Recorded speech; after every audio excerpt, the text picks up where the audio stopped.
four main challenges for the water sector, or for water in our society. Basically, extreme events including water scarcity, droughts, and floods. Of course, pollution, aging infrastructures, and transversality. And four opportunities, which all have to do with the circular water economy, nature-based solutions, ambitious water legislation, the digitization of the water sector, or with other words, digital water, as it's often referred to, and inclusive, transparent, multi-stakeholder governance for water. On base of this manifesto, we have written letters to 16 different commissioners, translating these challenges and opportunities, I would say, and linking them to the key mission that was given to them by European President von der Leyen. And I think the good news is that we actually, on base of that letter, we've been able to have meetings with 14 European commissioners and the cabinet. Unfortunately, in the case of two commissioners, we were not able to have an exchange, but I think the result has been really, really very good.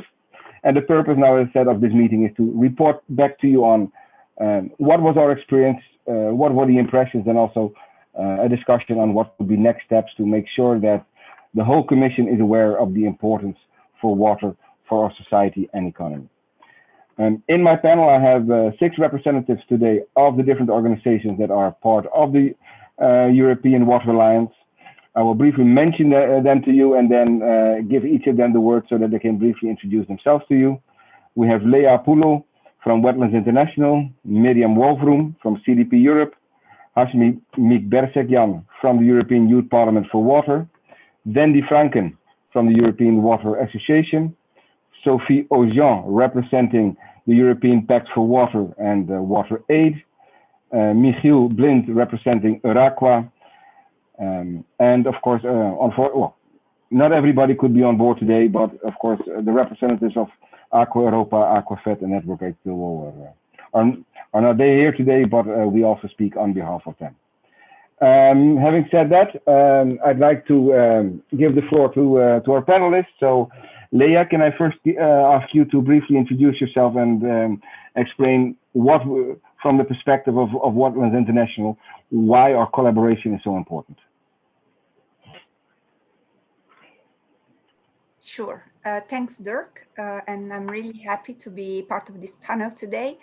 My name is Lea Poulo, and I'm Policy Advocacy Officer focusing on climate and disaster risk reduction at Wetlands International Europe, based in Brussels.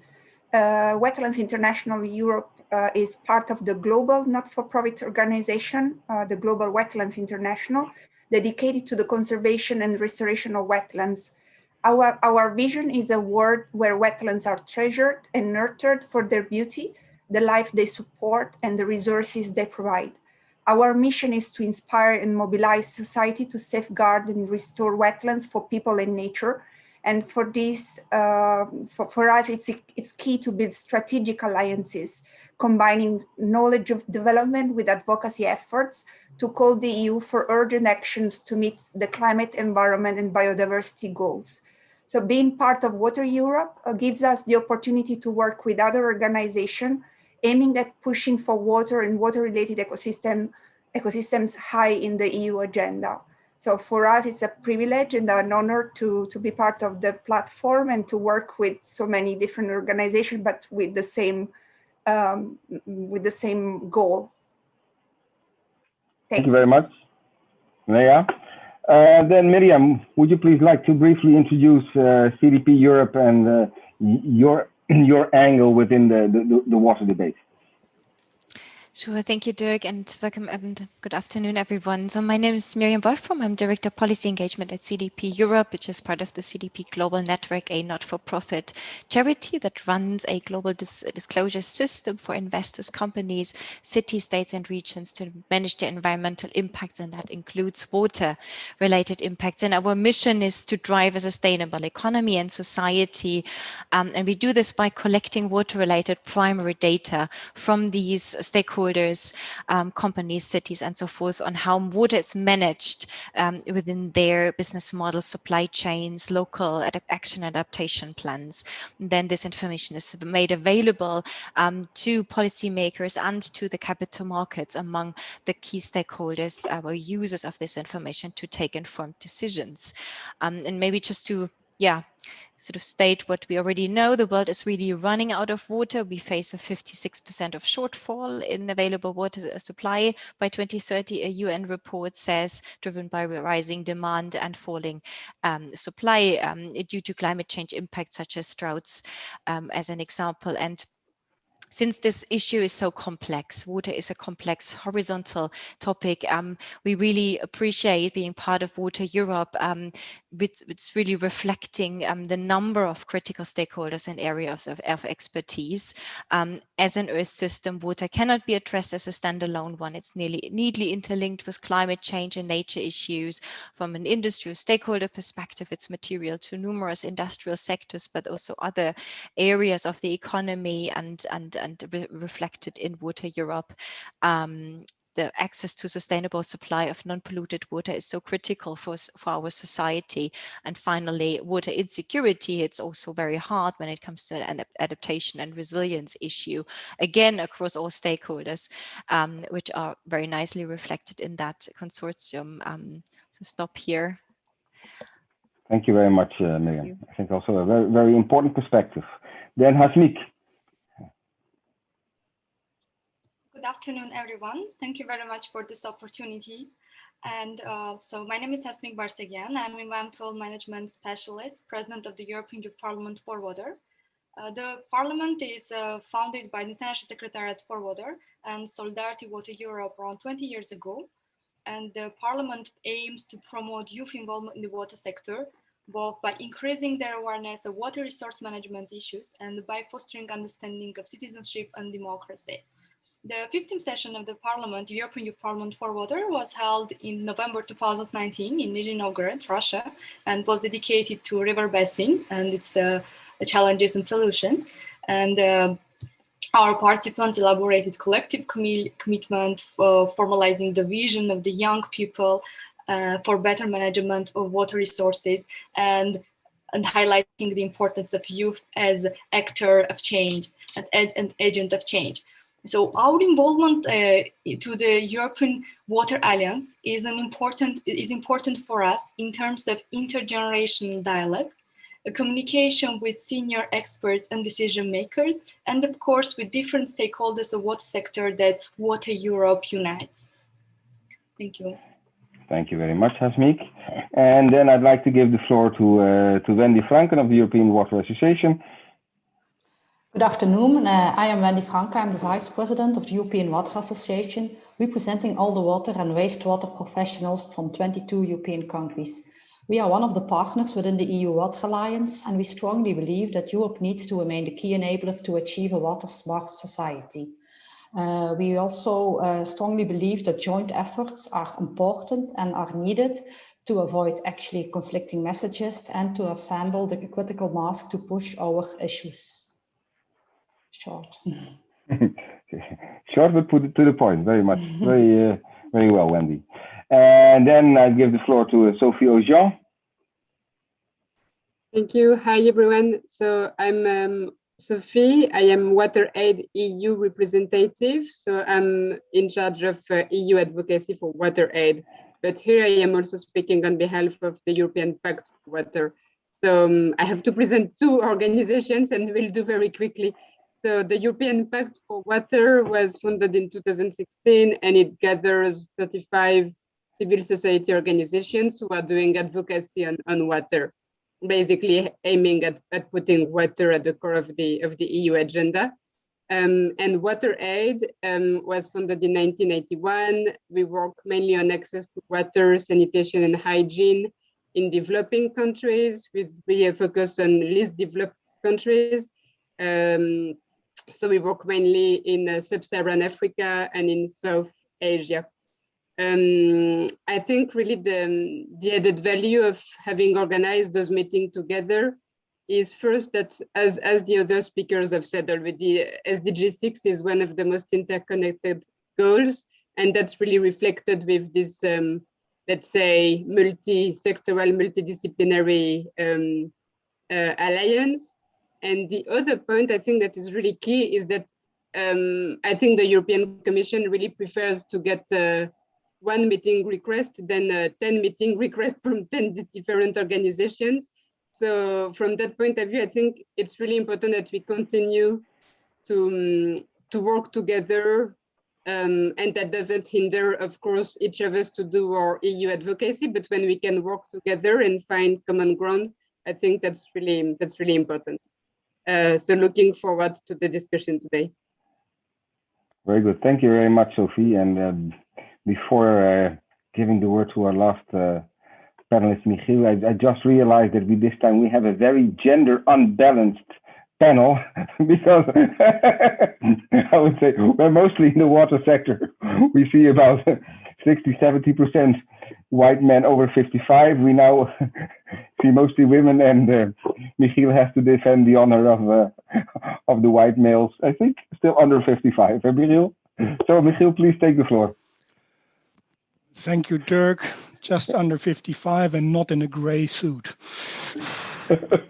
Anyway, thank you, Dirk. Thank you for having me on the panel. My name is Michiel Blind. I represent EURAQUA. EURAQUA is a European network of freshwater research organization. Its aim is to contribute substantially to the development of research and innovation in the freshwater domain. We are 26 partner institutes from 26 member states in European Economic Area. I myself work for Deltara, so we don't have an advocacy office. We all do with member contributions. We are generally the leading public research organization on freshwater management. There are so many more. We represent more or less countries. We are within our countries, our members, very closely linked to everybody else in the sector. As a research network on basin management, EURAQUA is fully aware that we are only one part of the solution on sustainable water management. We can help solving the problems on water, by increasing our system understanding, develop the solutions and advise on strategies. We can also easily discuss with like-minded, like in the European Water Alliance, on sustainability. So that is preaching to the converted, like kind of in this panel. But so the true solutions will need to come from discussing with those less aware of their relation to and dependence on water. And this we can only do if we join forces across related networks. Only through collaboration we will be able to convincingly advocate the importance of water throughout the fabrics of local to global society, both for today and for generations to come. Our sector is often said to be fragmented. Well, I'd rather say that our sector's fabric reflects the complexity and multitude of roles of water in society. Whichever of the both is true, fragmented or complexity, it does not really matter. Important is that just highlighting the importance of water from separate networks' perspectives does not do justice to the mentioned complexity and does not strengthen the credibility of our message. This is why joint effort of the EU Water Alliance is so important. Jointly, we are able to initiate fruitful discussions with the various commissioners and their DGs. Once again, and repeating from the slogan of this week, water is everybody's business, and I think the European Water Alliance is a key initiative to get it done. Thank you. Back to you, Dirk. Thank you very much, Michiel. I think you did a great job in defending the male role within this panel, absolutely, and I couldn't have said it better, honestly.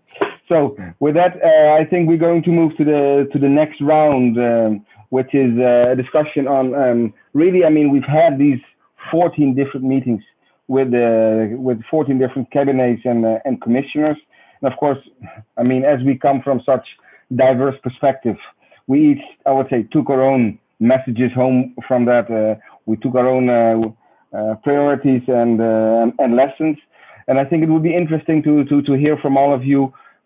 What were really the messages that you took from, in general, from the discussions that we have, and your, I would say, general impressions. So perhaps there, Wendy, may I give you the word first? Yes, okay. No, from our perspective is that the positive from this year, from these meetings, that many EU leaders are now aware that water really is an issue. But this is still needs to trickle down to their services, who often have the same procedure as last year to solve problems, and also to the member state services who have to implement policies and measures agreed at European level. We think this takes time, and it means that we need to continue pushing as the EU Water Alliance, so we still have a lot of work to do together. Thank you, Wendy. And then I will continue with Sophie. So first I have to apologize because I was in maternity leave most of the time when the meetings took place. So I didn't take part to those. But the first thing I would say is that it's great to see indeed that there was much more interest on the side of the Commission. What is really key, and Wendy already said it, is what does it mean in practice actually, and because what we need, at least on the side of water aid, is really to see tangible investments now in water and sanitation in developing countries, and so we need to move a bit from the leadership in discourse to leadership in action, I would say. So really for me, that's the key part, is how do we ensure really that commitments are more tangible? And the other thing I wanted to say is that, so some of the, sorry, there is noise in my street. Some of the commissioners still didn't really see the interest of meeting us on water. And for me, that's just a signal that there is still a lot of siloed approach in the way the EU approaches water. So for instance, that the people in charge of digitalization don't see the link with water. For me, that just show how much there is still too much lack of integration and too much thinking of in silos. And the last point is that sometimes we didn't meet at a very high level. I think that was the case when it comes to our issues, so meeting with people working on development and external policies. And I think that's also the signal that we still don't really have people championing water at a very high level and in a very systematic way. We really still miss that. And I think that that shows that we need to make water really, I mean, we need to make it more sexy. We need to show the sense of emergency, actually. And this is where probably we are not doing great enough yet. Yeah. Very good. In the meantime, before I pass the floor to the next speaker, which will be Hasmik, so Hasmik, you get 30 seconds to get ready. I also would like to encourage our audience that if they have any questions, any remarks, any contributions they would like to share with us during this workshop, please put them into the chat, and then I will pick them up and share them with our panel. Yeah. So having said that, Hasmik, please give your perspective. Thank you very much, Dirk. So for us, those meetings were one step closer to our aim of integration of young water specialists into the decision-making processes. Just one step closer. Just to give you an example, our youth were very excited to learn about that opportunity, and they have even actively participated in the elaboration of the letters that later we sent from our behalf as a parliament and to you, and then we all elaborated collectively, and we sent to commissioners. I would like to highlight the importance of this dialogue from two perspectives. First of all, it was a great communication exercise with the members of the EU Water Alliance that helped us to understand the interest of different stakeholders and have a multilateral approach of the problems within our diverse group. Secondly, and of course, very importantly, this activity contributed to be on the ground, on the same ground with the commissioners' offices. This is not like we aim to highlight the importance, the transversal role of water that passes through all the sectors, and to make sure that everyone understands that this is not only the problem, the concern of the environmental minister or commission of the environment, but also equally it's everyone's business. It's business of all the other commissioners, because water passes through all the sectors. Secondly, and finally, our point was that we wanted to redefine youth and reimagine youth. As they are inheriting the challenges of today, they need to fully participate, and not only with consultations. Of course, we appreciated it a lot, and we appreciate the fact that youth opinion was listened, and we hope that it will be considered to transfer concerns and priorities into actions. And in the future, we would like to see more responsibility, sharing responsibility with us, more responsibility with youth and with other stakeholder groups. Thank you very much, Hasmik. And then I'd like to continue with Miriam. Sure. I can definitely second a lot that my previous panelists speakers said. Maybe 2 points or 2 main observations from my side to add. Definitely, there was an overall quite positive response and interest that I was glad to see. I'd like to highlight, I think there was definitely that theme of the need to break the silos came through quite often. I think we all know this issue, and it seems to be quite critical element in policy making when we want to successfully achieve that water issue, which is again cross-portfolio and horizontal topic. So I was thinking about what could be a pragmatic way, maybe jumping to some solutions here. I guess there's definitely appetite to bridge these portfolios, and maybe one way to do this could be to more look or consider really the type of stakeholders. So, for example, looking at corporates who play a role in various goals and files of the European Green Deal, from agriculture to circular economy to adaptation. We could do the same for local governments, could do the same for other areas. So maybe this could be sort of a way to look at the drivers and impact really of specific types of stakeholders playing a critical role to make the right connections and driving efficiencies and policies. And the second observation I wanted to highlight, I think there could be, I would hope that we can make a stronger business case for water in policy making or in the awareness. And what do I mean by this? I will probably throw some numbers at you from our CDP data. We found that the combined value of water risks reported hit really a new record. We have $336 billion globally, which almost 31% of the risks anticipated to hit within the next 3 years. And businesses and their operations are exposed to disruptions and other risks from increased water-related disasters. Around 74% of all natural disasters between 2001 and 2018 were water-related.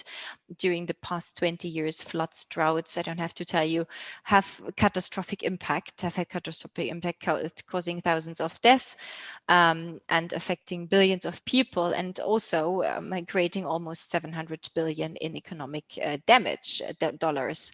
So my sense is that more awareness and evidence, probably, because I think that we know, policymakers know, of course, the Commission, but evidence is needed, such as from CDP data sets on concrete risks and opportunities, and also really the barriers to tackle good water management by companies, local governments, financial institutions, as for CDPs, evidence, and other stakeholders. So basically, I think we better need to make the risks, understand the risks and opportunities for making the business case for water. We call it the cost of action or inaction in climate change, and I think we need to call it the same for water. Very good. Okay, thank you. And then Michiel, you want to pick up from there? Yes, very nice previous intervention, which from my heart as well. I'm taking slightly different approach. I've been on behalf of Euraqua involved 5 years ago as well in the similar process. We have broadened the network, so the EU Water Alliance has been growing, which makes it much more interesting, but also sometimes much more challenging, since we bring a broader diversity of water expertise and challenges into the group. Dirk, correct me if I'm wrong, but the letters that we send to the commissioners are retrievable on the website of the European Water Alliance. So somebody in the audience would like to see more on paper what we write to the different commissioners, please check it out, because I think it's interesting to look at those. If I look at the effects of this year compared to 5 years ago, I think the interest of the commissioners and their DGs has increased a lot. We are much more welcome. We meet larger delegations, so it's been quite successful, I think, to draw attention to our common cause. What is interesting is that, of course, the DGs are rather broad. So at some points, and that might be something for the future, 5 years from now, is maybe to focus a little bit more on the broadness of the DGs, because sometimes our partners were mainly focused on one area within a DG, missing maybe the interest of another area of their policy. So we have some evolution to do there, but in general, I'm actually very happy. I think water is much more on the agenda. That's not only because of us. I hope we contributed. A few dry years help. So that might be a coincidence, but anyway, so I'm very happy with what we managed to achieve and to kind of set the raise water on the agenda. Back to you, Dirk. Thank you. Very good, Michiel. And then Leah. Sure, thanks. Well, I did not participate in this consultation 5 years ago, so I cannot really compare, but I really appreciated the this last year meetings. What I see maybe different from the two commission agendas is the fact that the EU now is really putting the protection and restoration of natural resources, including wetlands, as a priority in its domestic policies. But above all, in the actions the EU will perform in the upcoming years with partners countries. More needs to be done, but I think we are on a good path. I really appreciated the willingness to listen to us, and the interest to follow up on certain topics, like talking about what I expressed during the meetings I participated, above all with those related to the external dimension of the EU. So I found the interest of the EU officials to better understand the role of wetlands ecosystems for peace and security, for instance, for community resilience, for disaster risk reduction. And I want to also link to what Sophie said. I found positive the fact that above all with the external dimension of the EU, we spoke with those who are in charge of the drafting or those operating. So I didn't find the fact that we didn't speak with the high level as a negative thing. Actually, I found it good to speak with those that at the end will do the work, because this is what we need. So to have also the people who are actually leading in the different units to understand the role of water and water-related ecosystems for global challenges. So I was positively impressed. Very good. Well, to be honest, that was also my feeling. But like Michiel, I was also there when we did the effort 5 years ago, and I must say the response from my side, what my experience is the response of the European commissioners that we addressed, but also the level of awareness of the importance of water of the people with whom we spoke, I think was really much higher than 5 years ago. Actually, sometimes I was quite impressed with the level of awareness of the importance of water for the Commission's portfolio, which sometimes I did not consider self-evident.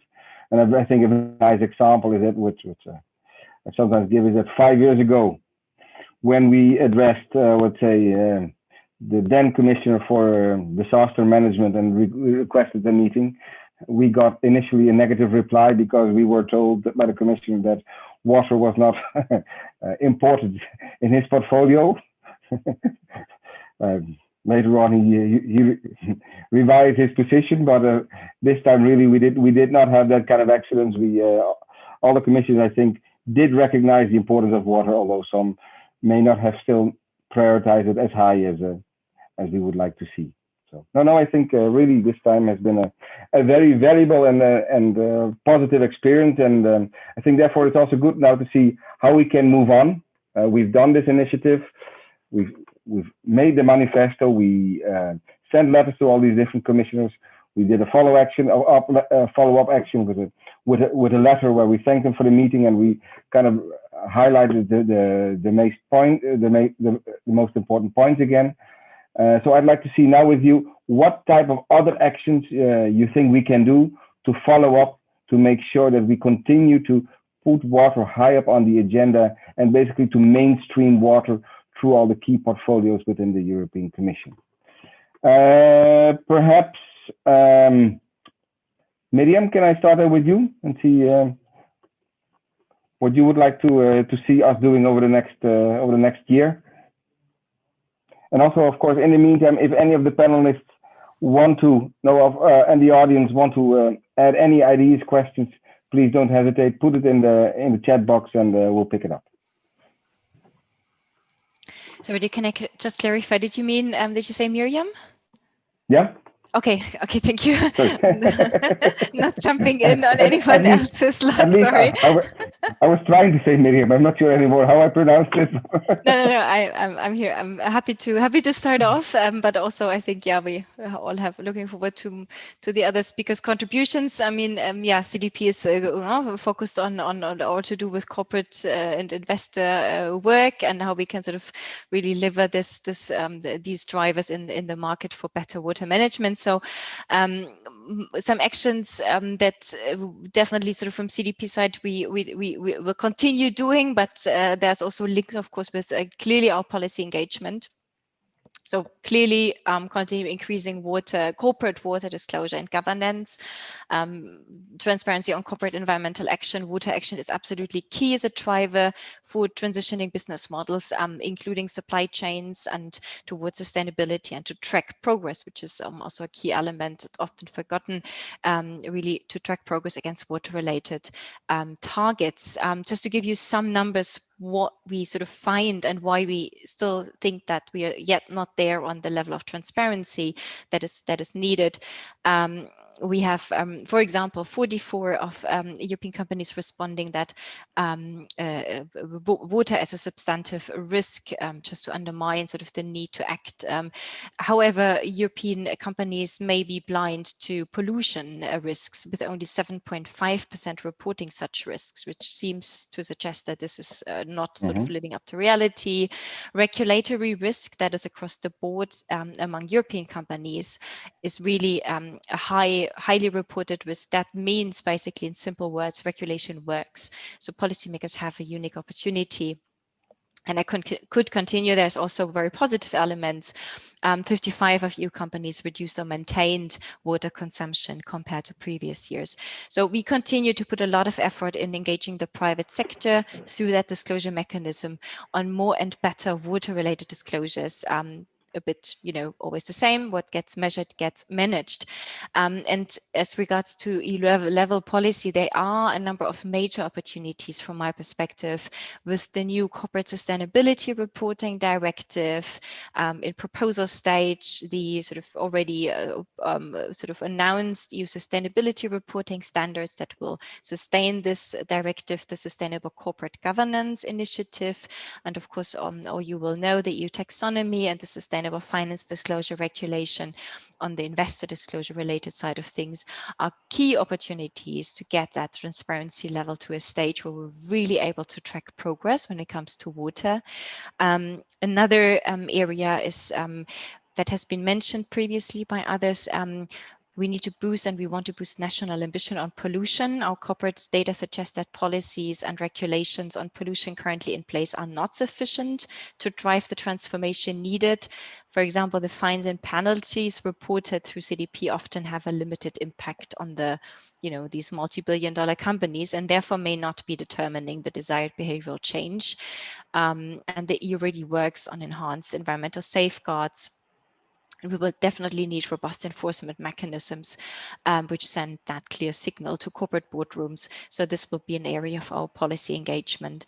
And finally, last not least, we'll definitely work on a better uptake of water in the capital market as a key driver for positive impact. We already do this with our investor signatories, and financial institutions such as banks and institutional investors can offer companies systemic incentives for change by ensuring their investment in lending practices drive companies to eliminate pollution, take up opportunities for good water management and so forth.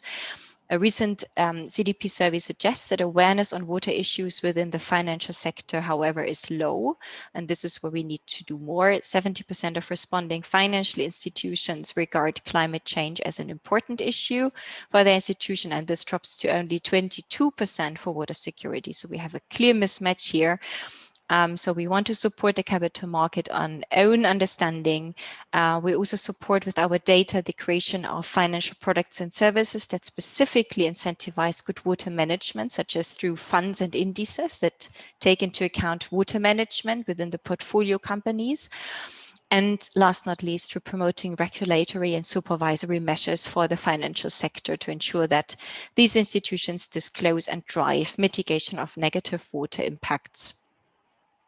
So a lot of opportunities are here to further improve the inclusion of water in European policy and legislation. Very good, and well, I mean, especially on the dossiers, I think going through the European institutions right now, dealing amongst others with taxonomy, I think there is a nice opportunity for us to collaborate and make sure that water is very well integrated.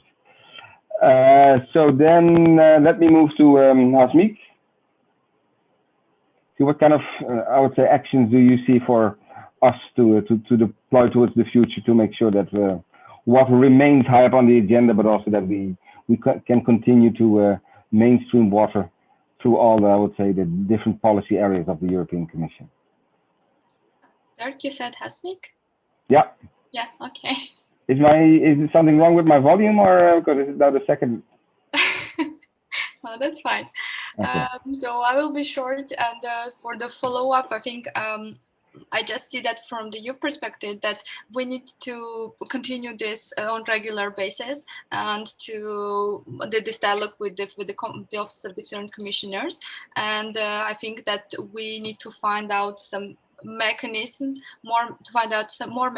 to give more responsibility to young people and also to other stakeholders for decisions, and in that case they will have more ownership of solutions, and that will lead to the best implementation and sustainability. Okay, thank you, Hasmik.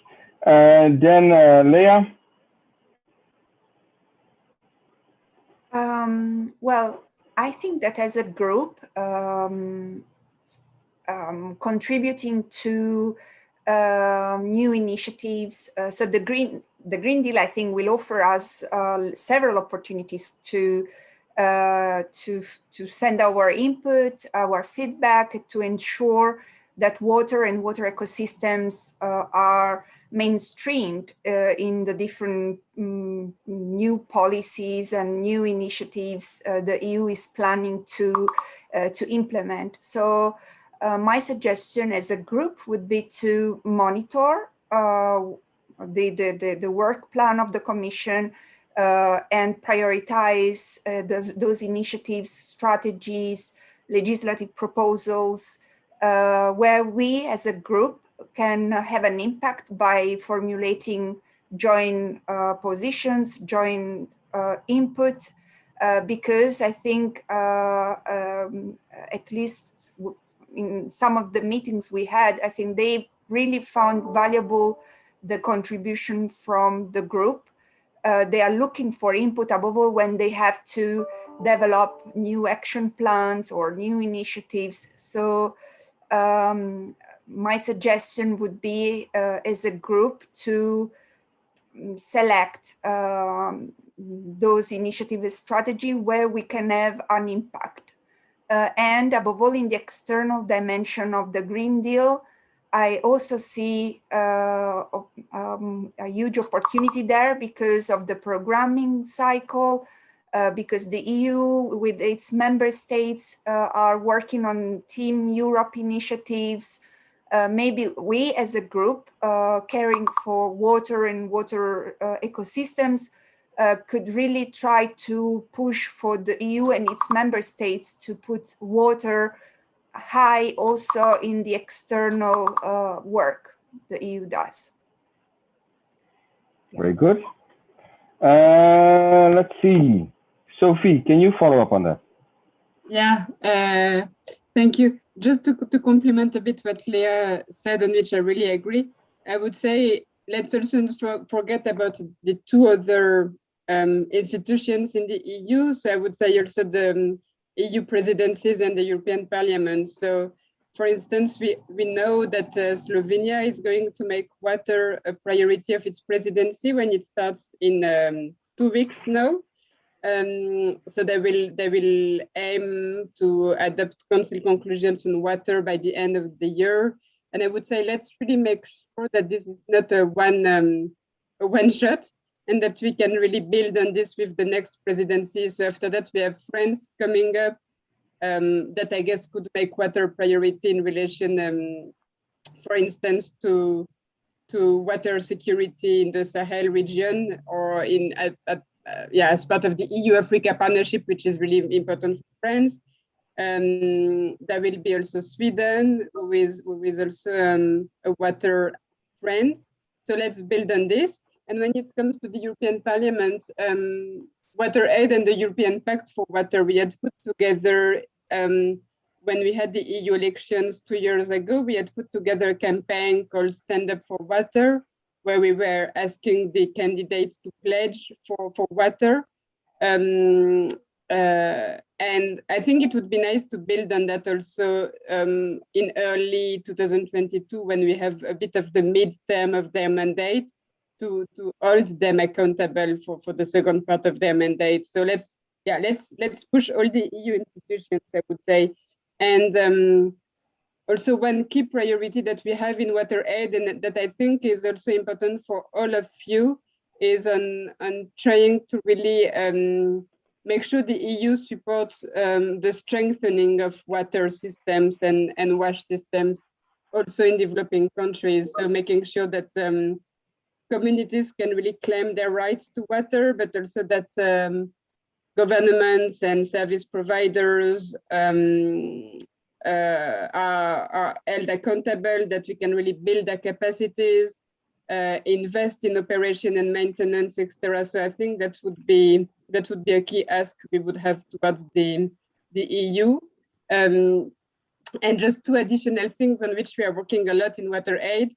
And again, it's in relation to breaking those siloed approaches, is making sure that the EU invests also in water and sanitation in healthcare facilities in developing countries, and again investing in WASH really as a component of climate change adaptation strategies. So health and climate change are really two big priorities for us. Thank you. Okay, very good, very good.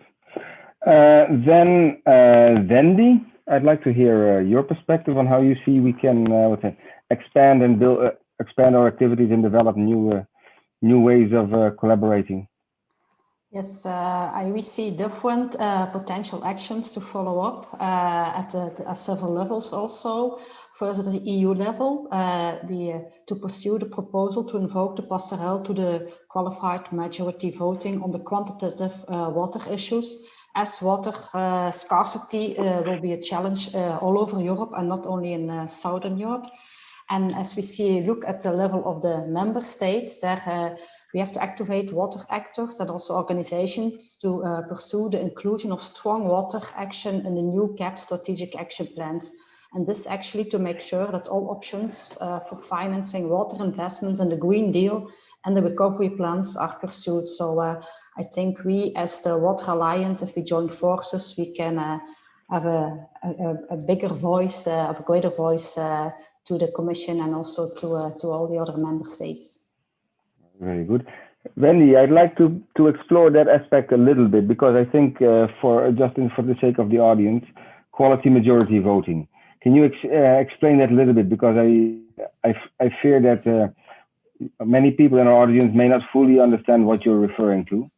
Yes, I refer to the, it's a legislative procedure that the Union has legislation in place to protect water quality, but that's not the case for quantity, and therefore we ask that we can actually, they can take into consideration that the we call the European Commission and the member states to apply a co-decision procedure to quantitative water management and engage an inclusive and transparent debate on this topic, that we can start with it. So because that's not the case yet for quantitative aspects, but only for qualitative aspects, yes. And you see that possible, because doesn't that require a change of the treaty? You see other opportunities to achieve this? We see different opportunities to do this, but then is it the goal that we go into detail at this right now? Because what we ask is, I just have to check my documents because I'm not really in this dossier yet. Okay, and then I'll briefly come back to you, because I think it's important. It's interesting for our audience to understand what the option is here. So that's why I'm trying to explore this a little bit. But so I'll briefly come back to you on that. Okay. Before I will first go to Michiel to ask Michiel to give his perspective on what are the new activities you think that we can develop. Thank you, Dirk. It could be a very long list, but I'd like to be short and precise. No, look, I think the EU Water Alliance is incredibly useful, and we need to see how to move on. I mean, the meetings we had now were very fruitful. And I mean, you've heard all the positive comments about that, but evidently they rarely led to very concrete actions, some bilateral actions. So we might need to follow up, at least that would be my suggestion, maybe follow up in a year to see where they are and how we can help. How can we, I mean, we all try to be part of the solution. So let's see, how can we join forces and help and bring this domain forward? So let's offer our help once more. I mean, we've sent thank you letters and so on. The big advantage of the last round, actually, compared to 5 years ago, which has not been mentioned, is that we could actually all join because it was digital. 5 years ago, I mean, I'm not Brussels based. I traveled several times, and well, you know how stressful that can be. So we have an advantage now to actually go and say, maybe, are you willing to have 45 minutes with us a few months from now to just briefly touch base and see what we can do? Going a little bit back to home and not from Europe Aid or use, but research and innovation.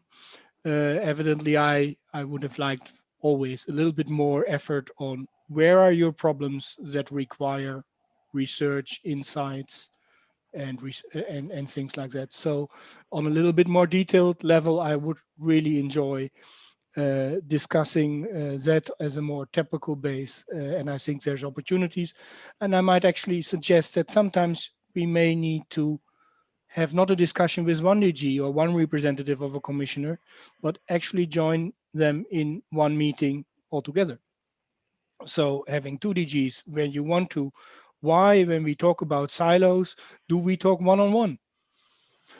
So having said that, and having touched on our travel restrictions, I actually hope that they will be relieved soon. And I would like to discuss with the European Water Alliance to organize some type of event, maybe one of the EP water group meetings, to illustrate what we've been doing and illustrate what we can do, as a session to kind of advocate our presence, because I repeat what I did in my first intervention. Together our fragmented sector can act very nicely and jointly, and we can really, I think, be effective in raising the profile of water in the Commission. Thank you, Dirk. Back to you. Very good. So, Michiel, about the digital context that we were forced to have these meetings in, I think, and the European Championship football, I think, having started now, I can paraphrase a famous Dutch footballer who said that every advantage has a disadvantage. I think that's probably also valid for the COVID context. No, I fully agree with you. And what actually I think could be a nice setup is that we would see if we could set up thematic meetings with the different representatives of the different cabinets of commissioners that are relevant for a specific topic. For example, have lunch meetings with them, or in digital context, I would say digital coffee meetings, to just explore different topics, different water-related topics with them more in depth, and approach it from different sides with these representatives. But that's something we can explore over the next few months. I think a last issue, and then I probably would like to conclude this session, is, of course, I mean, Michiel, you already referred to it, that compared to the first round that we did 5 years ago, we have already quite expanded our coalition in the European Water Alliance. Now, of course, as much as possible, we would see that we get the different perspectives as much involved as possible. Perhaps some of you would share some thoughts on that, on how we could make ourselves even more representative in our communication with the European Commission. Perhaps the youth perspective. Hasmik, you have some thoughts to share there? Dirk, on what exact point? On the youth, how we can even more, for example, include the perspective of youth in the representation that we do towards the European institutions. I think the European Youth Parliament for Water can be a contact point and a gathering platform for other youth organizations who are working on water, and in that case we can represent the voice of different youth organizations, and on this platform, on the UWA platform, and with our dialogue with other commissioners.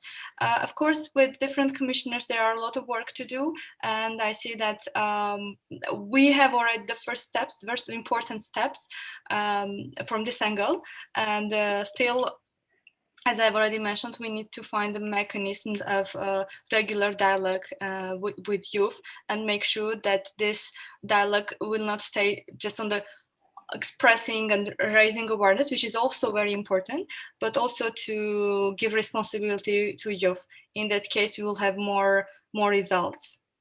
It concerns to different and I can't say just one, but all of them. With their angle, because every commissioner has its point. Very good. And then perhaps from the NGO world, how do you see we can even more, I would say, involve the diversity of NGOs dealing with water in our activities. Perhaps Leah or Sophie, you would like to briefly comment that? Yeah, very shortly. I would say that what we're trying to do in WaterAid as much as possible is also to get people from our country programs in Sub-Saharan Africa or South Asia to take part to those meetings with the European Commission. But just to say that I really appreciated also the idea of Michael to actually try to ourselves not reinforce silos and try to organize meetings also with different DGs. And as far as WaterAid is concerned, of course, if we could meet both in the same time, DG Climate, for instance, and DG INTPA working on development and cooperation, or DG Santé working on health, that would really make a lot of sense to us. Very good, very good. And then I think it was Miriam who mentioned that it's very important that we develop a stronger business case for water. Yeah. Have you got any suggestions on how we could begin to do that? Because I think that's a very important perspective. We do certainly have examples and from more like the climate change issue, which is a bit like the topic, which in some ways is a bit more maybe mature, or at least people are when they start talking environmental issues, we usually start with climate change mitigation, which doesn't mean that water is not equally important. Indeed, I mean, what I guess we could do is there's usually a good sort of, good opportunities to raise support, like just sort of putting myself in the shoes of policymakers of the European Commission. What they usually are after is for the impact assessments to understand sort of, cost benefit scenarios, the cost of action against the cost of inaction. I think here we could probably have a lot of input also, again, with the diversity of the stakeholders, right? That you engage. We need academia, we need NGOs, we need a business to input. To make that point and to help the Commission to find their way through the many voices. We probably also see a lot of in terms of really what works, where we see impact on policymaking, is to make the case for business support.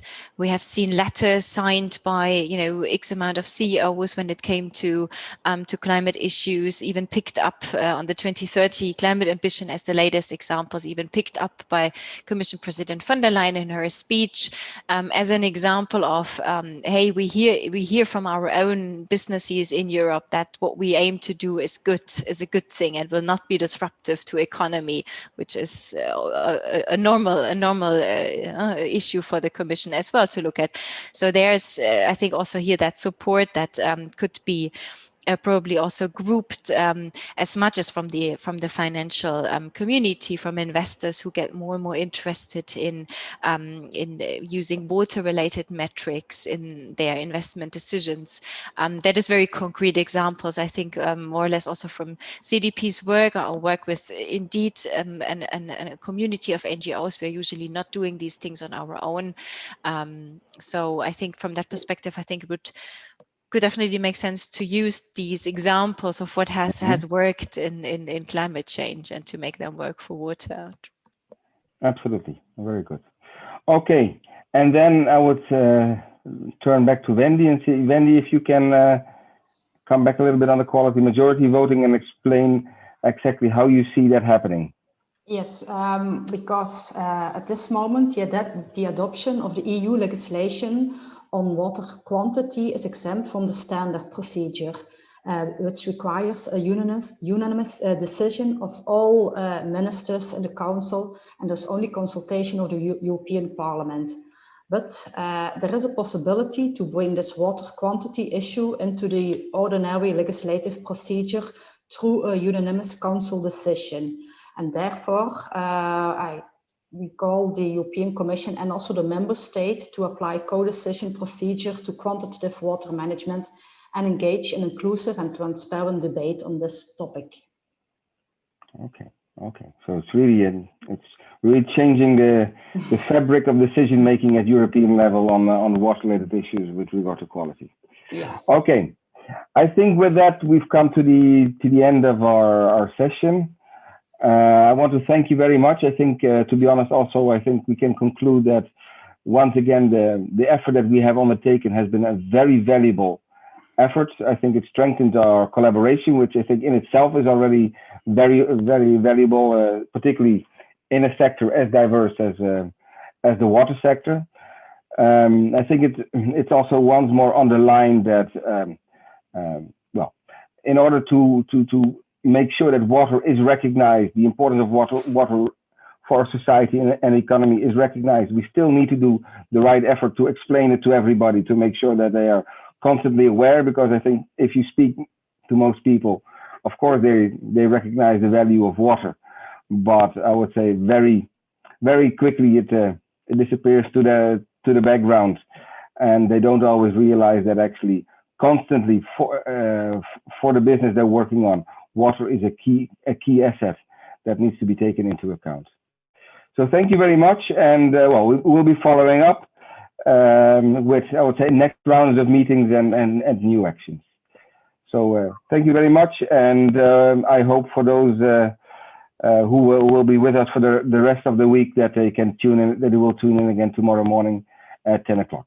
Bye bye. Thank you, Dirk. Thank you. Thank you. Bye, Bye-bye. all. Thank you. Goodbye.